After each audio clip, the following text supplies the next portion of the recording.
இருக்கிறதுலே ரொம்ப கஷ்டமான வேலை என்ன தெரியுமா? டெய்லி காலையில் எழுந்திரிச்சதும் என்ன குழம்பு வைக்கிறது அப்படிங்கிறத யோசிக்கிறது தான்.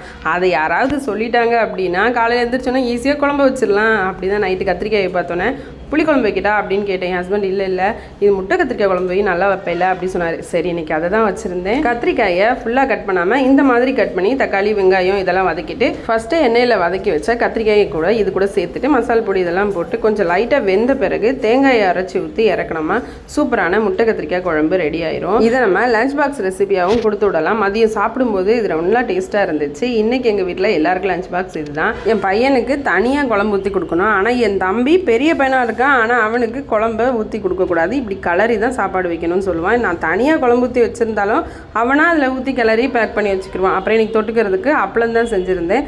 நானும் கிளம்பி வேலைக்கு போயிட்டு எல்லாத்தையும் பேக் பண்ணிவிட்டு உங்களுக்கு என்னோடய வீடியோ பிடிச்சிருந்துச்சுன்னா கண்டிப்பாக லைக் பண்ணி சப்ஸ்கிரைப் பண்ணிவிட்டு என்னை ஃபாலோ பண்ணிக்கோங்க. பாய்.